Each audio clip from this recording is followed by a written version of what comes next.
அஜித்குமார் படுகொலை வழக்கு மிகவும் உணர்ச்சிபூர்வமான ஒரு வழக்காக, தேசிய அளவில் கவனத்தை ஈர்க்கிற ஒரு வழக்காக மாறியிருக்கிறது.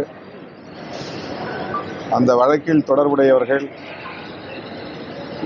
அதாவது சாட்சியங்களாக இருக்கக்கூடியவர்கள் அஞ்சும் நிலை ஏற்பட்டிருக்கிறது. நான் சென்றிருந்த போது கூட என்னிடத்தில் இந்த தகவலை பகிர்ந்து கொண்டார்கள். நீங்கள் குறிப்பிட்ட அந்த நபர்களை நான் சந்திக்கவில்லை, காணவில்லை. ஆனால் அங்கிருந்தவர்கள் அஜித்குமார் குடும்பத்திற்கே அச்சுறுத்தல் இருக்கிறது, பாதுகாப்பு வேண்டும் என்று சொன்னார்கள்.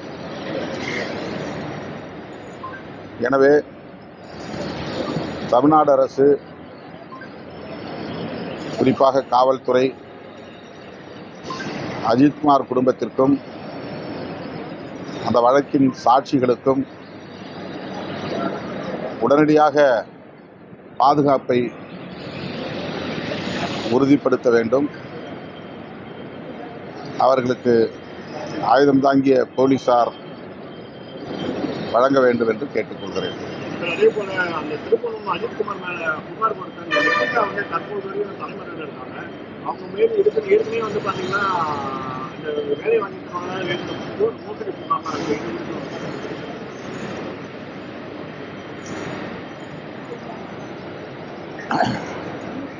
அவர் மருத்துவர் அல்ல, அவர் ஒரு PhD முடித்தவர் என்று தெரிய வருகிறது. டாக்டர் நிகிதா என்பவர். அவருடைய குடும்பத்தினர் மீதே பண மோசடி வழக்கு இருப்பதாகவும் இப்போது ஊடகங்களில் செய்திகள் வந்து கொண்டிருக்கின்றன. அவருடைய இந்த நடவடிக்கைகள் குறித்து புகார் பெற்று உரிய விசாரணை நடத்த வேண்டிய தேவை உள்ளது. அவர் அந்த கோவிலுக்கு நகையை கொண்டு வந்தாரா என்கிற சந்தேகம் இப்போது எழுப்பப்படுகிறது.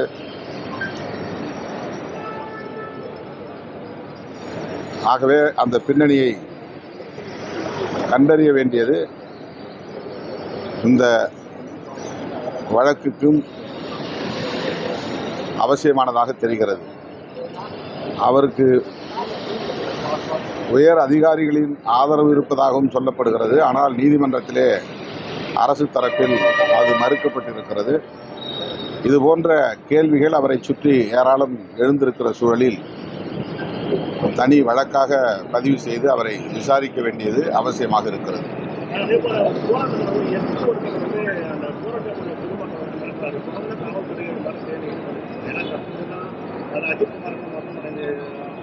எங்க நடந்துச்சு?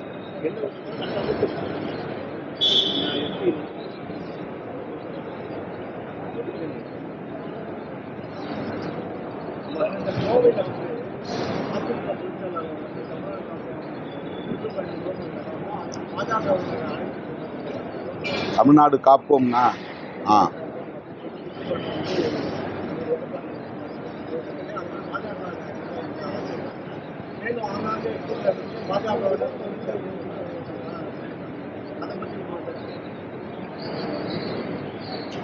வரவிருக்கிற சட்டமன்ற பொதுத் தேர்தலை ஒட்டி அதிமுக இந்த செயல் திட்டத்தை முன்னெடுத்துள்ளது. அவருடைய தமிழ்நாடு காப்போம் பயணம் வெற்றி பெற வாழ்த்துகிறேன். ஆனால் பாஜக, RSS உள்ளிட்ட சங் பரிவார்களோடு சேர்ந்து எப்படி தமிழ்நாட்டை காப்பாற்றப் போகிறார் என்பது கேள்விக்குறியாக இருக்கிறது. தேசத்திற்கே அவர்களால் ஆபத்து என்று அகில இந்திய அளவில் சங் பரிவார்களுக்கு எதிராக மக்கள் அணிதிரண்டு வரும்போது தமிழ்நாட்டை காக்க புறப்படுகிற அதிமுக தலைவர் சங்க பரிவாரங்களோடு செல்வது என்பதுதான் அதிர்ச்சிக்குரியதாக இருக்கிறது.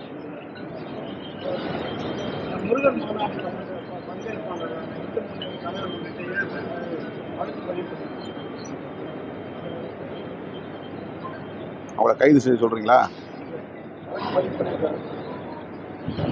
போலீசார் வழக்கு பதிவு செய்திருக்கிறார்கள். அதை ஏற்கனவே நான் வரவேற்று கருத்து சொல்லியிருக்கிறேன். வழக்கு பதிவு செய்ததோடு நின்று விடாமல் அவர்களை கைது செய்து விசாரிக்க வேண்டும். தமிழக பள்ளி கல்வித்துறையில் மத்திய அரசு 1200 கோடி ரூபாய் ஒதுக்கியிருக்காங்க அப்படின்னு சொல்லிட்டு அன்பில் மகேஷ் சொல்லியிருக்காரு. ஆனாக்கா தேசிய கல்விக் கொள்கையை இணைஞ்சாதான் அந்த பணத்தை நாங்கள் விநியோகிப்போம் அப்படின்னு புதுக்கோட்டையில் அமைச்சர் சொல்லியிருக்காரு. எந்த அமைச்சர்? அன்பில் மகேஷ். இல்லை தேசிய கல்விக்கல் மத்திய அரசு 1200 கோடி ரூபாய் தமிழக பள்ளி கல்வித்துறைக்கு ஒதுக்கியிருக்காங்க. தேசிய கல்விக் கொள்கையில இணைஞ்சாதான் நாங்கள் விநியோகிப்போம் அப்படின்னு யார் சொல்றது?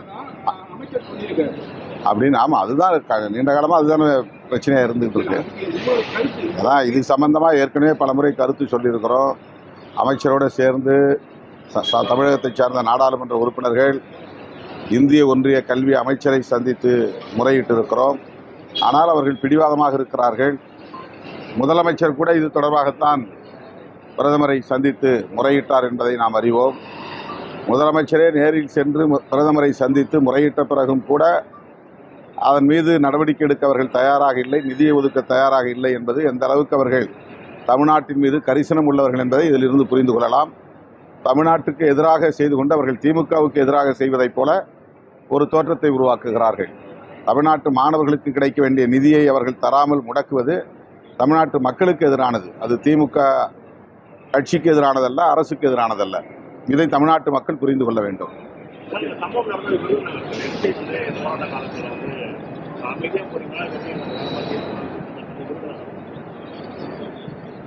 ஒவ்வொரு இண்டிவிஜுவலை பற்றி நம்ம கருத்து சொல்லிட்டு இருக்க முடியாது. காவல்துறையில் நல்லவர்களும் உண்டு, கெட்டவர்களும் உண்டு, ஜனநாயக அணுகுமுறை உள்ளவர்களும் உண்டு, மூர்க்கமான அணுகுமுறை உள்ளவர்களும் உண்டு. காவல்துறைக்கு பொதுவாக மக்களோடு நல்ல உறவை பேணி பாதுகாக்கக்கூடிய வகையில் பயிற்சி தேவைப்படுகிறது.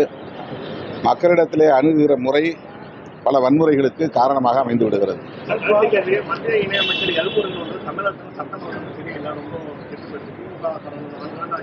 அவங்க வீம்புக்காக பேசுறாங்க, அரசியலுக்காக பேசுறாங்க.